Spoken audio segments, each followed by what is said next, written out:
Bihar education मदरसा board के chairman Salim Parvez Jhanjharpur के संग्राम में पहुंचे हैं। वे रास्ते में जा रहे थे, तभी यहाँ रुके हैं।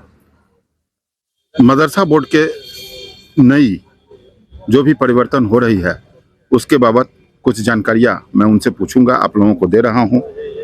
दो चार बात तो बड़ा स्पष्ट है कि 23 जुलाई 2023 को मदरसा बोर्ड के चेयरमैन का पदभार ग्रहण करने के बाद ये मदरसे बोर्ड में आमूलचूल परिवर्तन लाने की कोशिश कर रहे हैं, दावा भी कर रहे हैं।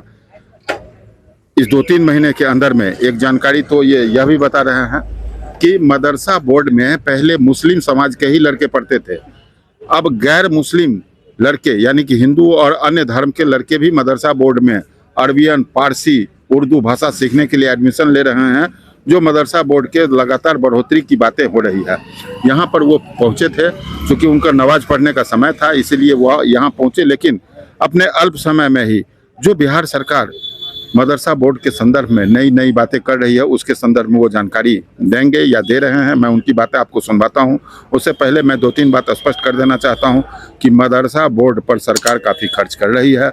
उनके हेडमास्टर से लेकर के मास्टर लोगों को पहले जहां 2 से 3 हज़ार रुपया मिलता था, वहां अधिकतम 69-70 हज़ार से लेकर के 20-25 हज़ार रुपया तक सैलरी भी मिल रही है। ऐसे में उनका भी दायित्व तो बनता है कि मदरसा बोर्ड में पढ़ने वाले बच्चों को, मुस्लिम समाज, खासकर मुस्लिम समाज के पढ़ने वाले को उच्च स्तर का एजुकेशन दिया जा सके। सामान्य शिक्षा के तहत साइंस, आर्ट, कॉमर्स, विज्ञान वगैरह सबकी भी शिक्षा मदरसा बोर्ड के लड़कों को मिल रही है और निरंतर वो मदरसा बोर्ड उन्नति की ओर जा रही है। उन्होंने एक बात और भी चलते चलते बताया था, आते वक्त में उनसे जो बात हुई थी, उन्होंने आम लोगों को शिकायत के लिए एक व्हाट्सएप ग्रुप दिया है और इसका वेबसाइट भी दिया है। अब आम लोग शिकायत कर मदरसा बोर्ड में जो भी परिवर्तन आ रहा है या कुछ और सुधार लाना चाहते हैं, उस दिशा में काम करने की भी बात कही है। उन्होंने बताया है कि बिहार के माननीय सीएम नीतीश कुमार के बारे में भी चेयरमैन ने बताया था कि वो काफ़ी मदरसा बोर्ड की उन्नति और बेहतरी के लिए सजग हैं। आइए मिलते हैं, उन्हीं से जानते हैं कि क्या वो बातें कह रहे हैं और कितनी बातें वे बताई हैं और मदरसा बोर्ड के उन्नति के लिए, उनके डेवलपमेंट के लिए, पारदर्शिता लाने के लिए वो और कौन सी कार्य कर रहे हैं। आइए मिलते हैं। या फिर और कटिहार, वहाँ से लोग जो आते हैं उनके आने जाने में खर्च होता है। उसके लिए मैंने एक हेल्पलाइन जारी किया, जिसमें जो लोग भी मदरसे की अपनी व्यथा रखना चाहते हैं या कोई खुफिया शिकायत करना चाहते हैं, उसके लिए उस व्हाट्सएप पे अपना डिटेल दें। उनको आने की ज़रूरत नहीं है, मदरसा बोर्ड जो है वो इमीडिएट उस पर एक्शन लेगी और काम करेगी। तो this is the first question. The second thing, जो आपने पूछा कि पुरानी परिपाटी चली आएगी, मैं आपको बता दूं कि मदरसा बोर्ड में इस बार जो पिछले साल जो हम लोगों का एग्ज़ाम हुआ है, उसमें हम लोगों ने एनसीईआरटी के तौर पे सीबीएसई पैटर्न पे हम लोगों ने दीनियात, इस्लामियात, फिर फिजिक्स, केमिस्ट्री, बॉटनी, बायोलॉजी सब सिलेबस में सबकी पढ़ाई हो रही है, सबका एग्ज़ाम हो रहा है और हम सब लोग प्रयास में हैं, मेरी पूरी बोर्ड की टीम, कंप्लीट बोर्ड की टीम, के आने वाले दिनों में और भी इसको अपलिफ्ट करेंगे हम। और मदरसा बोर्ड में कहीं थोड़ी मोड़ी कुछ अगर इरेगुलरिटीज़ पाई गई है, उसको हम लोग दूर करेंगे। समय पे एग्ज़ाम हो, समय पे रिज़ल्ट हो, बच्चे हमारे आईएएस, आईपीएस, डॉक्टर, इंजीनियर जो भी जो है वो सीबीएसई बोर्ड के तरफ से जो होता है, चाहे बीपीएससी में, उसमें वो लोग क्वालिफाई करें और उन लोगों को जॉब मिले।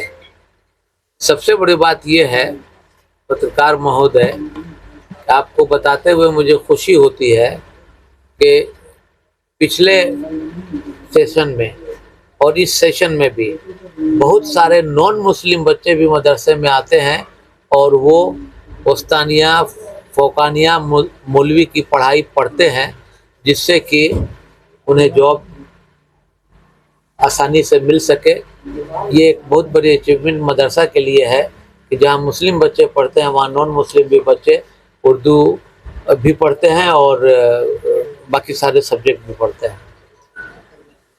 इस तरह से जो है हम लोग लगे हुए हैं। अभी तो हम जोनल ऑफिस में पूर्णिया जा रहे हैं अपने रिव्यू में, वहाँ से लौटने के बाद अपने काम में लगेंगे। बिहार सरकार के संकल्प 1090, if I am not mistaken, 1090 के द्वारा जो मदरसे का इंफ्रास्ट्रक्चर है, जिसमें तकरीबन 300 वर्ग स्क्वायर फीट का एक रूम होना चाहिए मदरसे के लिए, उतने स्क्वायर फीट का कम से कम 6 रूम होना चाहिए, हॉल होना चाहिए, शौचालय होना चाहिए, एक बॉयज़ एक गर्ल्स का। वो सारी प्रक्रिया हम लोगों ने मदरसा के जो सदर और सेक्रेटरी है मैनेजिंग कमेटी, उन लोगों से हम लोगों ने तलब किया है कि इंफ्रास्ट्रक्चर को ठीक कीजिए। और उस कर्म में भी हम लोग बहुत आगे तक निकले हैं। बहुत सारे लोगों का जो है वो वेतन रोका गया है, बहुत सारे मदरसा को डिसएफिलिएट किया गया है कि आप लोग अपने आधारभूत संरचना को ठीक कीजिए। तो जिस दिन से मुझे आदरणीय नीतीश कुमार जी ने मेरे कंधे पे जो एक जिम्मेदारी दी है, उसे मैं सम टाइम, जैसे होता नहीं है कि 24/7 मैं संडे को भी काम करता हूँ, सैटरडे को भी काम करता हूँ और काम करूँगा। मेरी पूरी कोशिश है कि जितने भी सारे लैप्सेस हैं, जो भी लैचेस हैं, उन सबको हम अपने ड्यूरिंग टेनर जो है उसको ठीक करें, उसको अपलिफ्ट करें। मदरसे में बच्चे टाइमली आवें, टीचर्स टाइमली आवें, मैनेजिंग कमेटी के लोग ठीक ढंग से चलाएं। उन लोगों का जो वेतन है वो डीओ के थ्रू, अगर कोई मदरसा में डिस्प्यूट है, और नहीं तो डायरेक्ट उन लोगों का साइन करा करके और उन लोगों को वेतन मिले। बल्कि मैं तो आपको बताना चाहता हूं कि आदरणीय नीतीश कुमार के दौरे इक़्तिदार में जो मदरसा 1500, 2000, 2500 की सैलरी मिलती थी, अगर आप किसी भी डीओ से पूछेंगे, हम लोग आई थिंक मधुबनी में है ना, ये मधुबनी जिला है ना, मधुबनी जिला के डीओ से पूछिएगा तो कम से कम 28, 24, 25 हज़ार, 30 हज़ार और कहीं कहीं पे तो 69,000 रुपया भी हेड मुदर्रिस की सैलरी है। मैं सिर्फ इसीलिए काम कर रहा हूँ कि जिसको जितना वेतन मिल रहा है उसके काबिलियत के हिसाब से वो उसी कैटेगरी की पढ़ाई अपने बच्चों को करे। उसके लिए मैं औचक निरीक्षण भी सैटरडे, संडे और वीकडेज में भी करता हूँ मदरसों में जा कर के, कि वो मदरसा जो है वो ठीक ढंग से चले। मेरी एक पूरी प्रयास रहेगी कि अभी तो आते के साथ मैंने हेल्पलाइन निकाल दिया। अभी सारे मदरसे को उसकी अपनी वेबसाइट, उसका जिस मदरसे के पास वेबसाइट नहीं है, जिसके पास वाईफाई नहीं है, जिसके पास कंप्यूटर नहीं है, उसको डिसएफिलिएट करेंगे हम लोग या उसको सस्पेंड करेंगे। और हम लोगों ने SPQEM के द्वारा बहुत सारे मदरसा को जो अनुदानित है उसको हम लोगों ने कंप्यूटर भी दिया है। आने वाले दिनों में और उनको जो भी टेक्नोलॉजी होगी उससे हम लोग लैस करेंगे। मैं जिस दिन से ज्वाइन किया हूँ, मैंने खुले लफ्ज़ों में कह दिया कि कागज़ पर मदरसा हम नहीं चलने देंगे। और मैं कई बार छपरा, सिवान, गोपालगंज भी गया है जहाँ पे कुछ काम होता था इस तरह का। और चूँकि मैं छपरा से आता हूँ, सारण कमिश्नरी से, तो मैंने अपने सारण कमिश्नरी को पहले वार्न कर दिया है कि कागज़ पे मदरसा नहीं चलेगा। और इसी ग्राउंड पे मैंने कई मदरसों का एफिलिएशन और उनका वेतन रोका है मैंने। और ये हमारा कार्यक्रम पूरे बिहार में चलेगा टाइम टू टाइम। और मेरी पूरी कोशिश होगी कि जो आपका सवाल है वो आप संतुष्ट होंगे कि मैं काम कर रहा हूँ। हम कोशिश में लगे हैं, जितना भी हमारा मदरसा है जो अनुदानित है, जिसको बिहार सरकार ऐड देती है, उस पर मेरी नज़र प्रायोरिटी बेसिस पे रहेगी कि since Bihar government is paying to them, वो लोग ठीक टाइम पे रहें, ठीक टाइम पे सारा कागज़ रखें और सारे बच्चे का अटेंडेंस हो।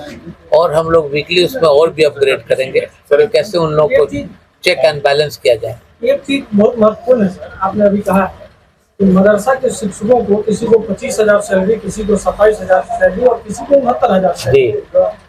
क्या सैलरी में जो जनरल एजुकेशन के टीचरों को मिलता है, क्या हम उस तर्ज पर उनके मनोबल को बढ़ाने के लिए देखिए मेरी बात सुनिए, जो लोग सीनियर टीचर हैं, आप इस तरह की बात अगर कर रहे हैं तो आपको जानकारी के लिए मैं बता दूं कि हेडमास्टर की सैलरी कभी कभी डीएम से भी ज़्यादा ड्रॉ करता है, वो उसकी सीनियरिटी पे होता है। मैं कुछ लोगों के बारे में बोल रहा हूँ, लेकिन ओवरऑल हमारी सैलरी पिछले 10 सालों 15 साल के पहले सैलरी थी, उसमें आदरणीय नीतीश कुमार जी ने उन लोगों के काबिलियत को देखते हुए, उन लोगों के सर्टिफिकेट को देखते हुए एक बढ़ोतरी किया, 7 पे स्केल लगा। हम लोग चाहेंगे कि मदरसा जो है वो बिहार बोर्ड और सीबीएसई बोर्ड के पैनल में खड़ा हो, इसके लिए मैं प्रयास कर रहा हूँ। सर अंत में आपने कहा कि मदरसे में नॉन मुस्लिम लड़के भी आ रहे हैं एजुकेशन लेने के लिए, उनका रुझान और बढ़े जी, इसके लिए कोई स्कॉलरशिप या और कोई भी योजना है क्या? स्कॉलरशिप के बारे में तो हम अभी नहीं बताएंगे, लेकिन उनको बुक्स वगैरह या उनकी जो बेसिक रिक्वायरमेंट और नेसेसिटीज है उस पर हम लोग आने वाले वित्तीय वर्ष में बिहार सरकार से बात करके उनका डाटा ले करके, और डाटा के बाद हम लोग उनको इनकरेज करने के लिए जो हम लोगों की भरपूर कोशिश होगी हम लोग उसको करेंगे। आज मदरसा एजुकेशन बोर्ड के चेयरमैन संग्राम पहुंचे हैं और ये तो खुशी की बात है यहाँ के लिए भी और आम लोगों के लिए भी। मदरसा बोर्ड की क्या हालत है, इनके आने के बाद क्या परिवर्तन हो रहा है, आप पारखी नज़र से उन सब बातों पर नज़र रखते हैं, कुछ जानकारी दें आम लोगों के लिए। बहुत शुक्रिया कन्हैया जी आपका। हम आपके माध्यम से माननीय मदरसा एजुकेशन बोर्ड सलीम परवेज का दिल से शुक्रिया अदा करते हैं कि वो हमारे गांव आए हैं, और ये आने का सिलसिला उनका आज नया नहीं है, उनकी बहन यहाँ रहती हैं। अब बचपन में भी वो बहुत बार यहाँ रहे हैं, बहुत दिनों तक रहते थे। अभी 2 महीना पहले इन्होंने ज्वाइन किया मदरसा बोर्ड का, और फर्स्ट एग्ज़ाम हो गया है जिनमें साइंस, आर्ट्स, कॉमर्स, इस्लामियात, ये सारे चीज़ का जो है वो डिग्री मिला है बच्चों को, मौलवी का जिसे इंटर कहते हैं। अब वो इससे वो मेडिकल में जा सकते हैं, तो ये एक अच्छी पहल है इनके आते ही। ये अच्छी पहले उन्होंने बताया कि कोई भी कंप्लेन करना हो उसके लिए हम वेबसाइट बनाए हैं, कुछ व्हाट्सएप ग्रुप बनाए हैं, इस बातों की जानकारी हम लोगों को है। जी है, वो ऐसा है कि वो इसलिए ज़रूरी भी हो गया आज के डेट में कि डिजिटली दुनिया है, तो उसमें इसकी आवश्यकता है। और समाज के अंदर अगर कोई बुराई है तो फेस टू फेस अगर आदमी नहीं बोलता है तो कम से कम मोबाइल के माध्यम से बोल ही सकता है। कुल मिलाकर के इनके पदस्थापना के बाद मदरसा बोर्ड में आमूलचूल परिवर्तन की उम्मीद की जा रही है। ये एकदम उम्मीद की जा रही है, बेहतरीन उम्मीद रहेगा, और हम उम्मीद करते हैं कि अब इससे जो है वो बेहतरी आएगी। सरकार कोई भी होती है वो योजना देश के लिए ही बनाती है, जनता के लिए बनाती है, और जैसा कि आज़ादी के बाद चूँकि देश बंटवारा हो गया तो मुस्लिम की स्थिति कुछ परेशानी वाली थी, ये हर कोई जानता है इस चीज़ से। पर्शियन, ये 3 भाषा जो है वो मदरसा में सिखा दी जाती है। जैसे हम लोगों को हिंदी, अंग्रेज़ी और गणित, उर्दू, पर्शियन, अरबी, इतनी भाषा तो मुझे आती है जो मैं मदरसा में सिखाऊं। और इन्होंने जो बात कही है चेयरमैन साहब, मैं प्रमाण भी दे सकता हूँ। अररिया संग्राम सहारा ब्रांच के मैनेजर थे मेहता साहब, उन्होंने अपने दोनों लड़कों को मौलवी तक का एजुकेशन दिलाया मदरसा से, ये मैं देख चुका हूँ उसको पढ़ते हुए। उन्होंने मुझे कई बार कहा कि अगर टाइम हो तो आके मुझे मेरे बच्चों को पढ़ा दीजिए, लेकिन मैंने माफ़ी चाहा क्योंकि मेरा धंधा तो समाज सेवा वाला है 24 घंटा का, तो किसी वक्त मुझे ज़रूरत पड़ जाती, इसलिए मैंने माजरत कर ली। वैसे ये सही बात है कि लोग आ रहे हैं इधर। जी धन्यवाद, आपको विशेष धन्यवाद, आपने समय दिया हमको, कुछ ऐसी जानकारी दी जो जानकारी आम लोगों के हित की है। नॉन मुस्लिम लड़के भी मदरसा बोर्ड में आ रहे हैं, और आपने सुना चेयरमैन साहब क्या बताया, आम व्यक्ति जो यहाँ पर हैं वो भी कुछ बताए। हमारे साथ यहाँ पहुँचे हैं सुहेल सुल्तान जी, और एजुकेशन मदरसा बोर्ड पर इनकी भी काफ़ी पकड़ रही है, और बहुत सारे धर्म कर्म के कामों में ये लगे रहते हैं। एक चीज़ बताइए, ये नॉन मुस्लिम बच्चे मदरसा बोर्ड में इनका रुझान क्यों हो रहा है आपके नज़र में? सर, पहला चीज़ तो ये है कि सभी चाहते हैं कि हर भाषा का ज्ञान हो। दूसरी चीज़ ये है कि आपने देखा होगा कि जितने मदरसा में पढ़े हुए हमारे युवा थे अभी मुस्लिम समुदाय में, उसमें से 60 से 70% ऐसे हैं जिनको उर्दू के सीट पे हर जगह नौकरी हो गई, जो आसान हो गया। कम नंबर रहते हुए, मार्क्स रहते हुए भी, अगर चूँकि सीट था उर्दू का ही, हिंदू समुदाय के लोग तो उर्दू पढ़ते नहीं थे, तो आने वाले वक्तों में उन्होंने ये भी देखा कि इसमें भी भविष्य है कि अगर हमारे पास उर्दू की डिग्री होगी तो हम उर्दू पे भी जो है टीचिंग में जो ले सकते हैं, और इससे हम जो आगे बढ़ सकते हैं। तो नौकरी का भी जो है एक, अगर आप कहें तो कहीं ना कहीं द्वार खुल गया, इसलिए भी लोग आ रहे हैं। नौकरी का द्वार खुल गया है। एजुकेशन के संदर्भ में ज्ञान के अलावा रोजगार भी लोगों को आकर्षित कर रहा है, ये उन्होंने बताया है। फिलहाल अब और भी जो जानकारी होगी मदरसा बोर्ड की वो मैं आपको देता रहूँगा। आप देखते रहें बिहार 24 सच से सामना। चैनल को लाइक करें, सब्सक्राइब करें और आपका दिन शुभ हो।